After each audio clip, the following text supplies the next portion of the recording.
سعید صاحب، میں نے تمہید باندھی، فائنینشل ٹائم کی رپورٹس آئی ہیں، آرٹیکل شائع ہوئے ہیں، army chief field marshal Asim Munir صاحب کے جو کارنامے ہیں کثیر الجہتی امور کے حوالے سے، اور اس کے علاوہ اگر ہم دیکھیں تو دنیا میں ایک اہم مقام پاکستان نے حاصل کیا، ایک کھوئی ہوئی ساکھ جو پاکستان کی تھی وہ بحال ہوئی، مارکہ حق کے بعد پاکستان کی اسٹریٹجیکل پوزیشن کو بھی خاص نگاہ سے دیکھا جا رہا ہے، کیسے دیکھتے ہیں آپ؟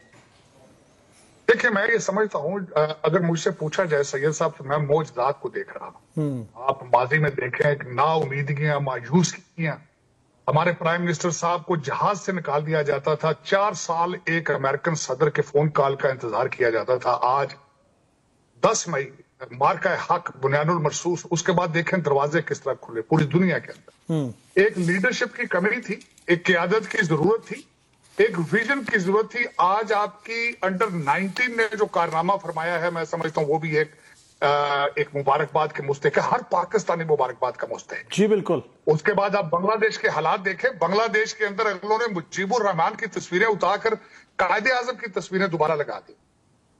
آپ دیکھیں تو بنگلہ دیش کے ساتھ ہمارا آرمی پیکٹ جو ہے وہ ڈسکس ہو رہا ہے، اور بڑے دنوں میں آپ دیکھیں گے کہ بنگلہ دیش جو ہے اس کی حفاظت ہماری پاکستان آرمی کے ہاتھ میں ہوگی انشاءاللہ۔ اور دوسرا لیبیا کے ساتھ آپ نے جو بھی ریسنٹ معاہدہ کیا ہے، ہمارے فیلڈ مارشل صاحب نے ایک نئی ویژن جو دی ہے کہ ملٹری ڈپلومیسی کے ذریعے آپ کی ایک پروڈکٹ، آرمی ایک پروڈکٹ، ڈیفنس ایک پروڈکٹ، انہوں نے جس طریقے سے اگلے دن جلسے میں فرمایا کہ خادم الحرمین سعودی عربیہ ہے، لیکن اس حرمین شریفین کے محافظ جو ہے وہ پاکستان آرمی ہے، پاکستان ہے۔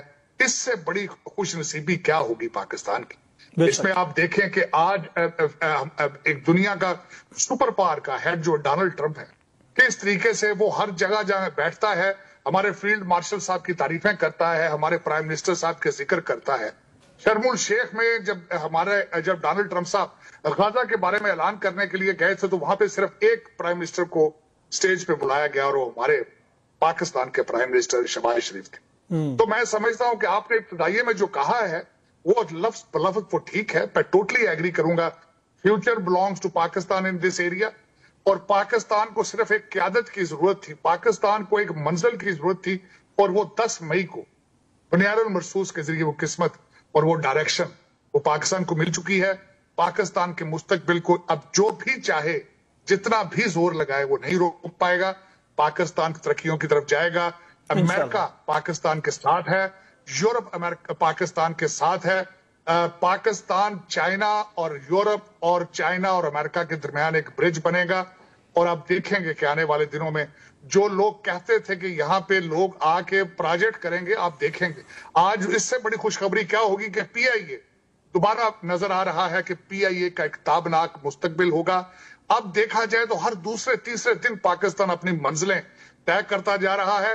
ہمارے فیلڈ مارشل صاحب نے ٹیمپا کے اندر پاکستان کا ویژن 2030 اور 2047 رکھا تھا سارے کامیاب پاکستانیوں کے سامنے، اور اس میں بتایا تھا کہ کس طریقے سے پاکستان پہلے G20 میں جائے گا اور اس کے بعد G10 پہ جائے گا۔ پاکستان کی ترقی لکھی جا چکی ہے، صرف ایک چیز کا تعین کرنا ہے کہ ہم نے ترقی کتنی جلدی کرنی ہے۔ بے شک آپ دیکھیں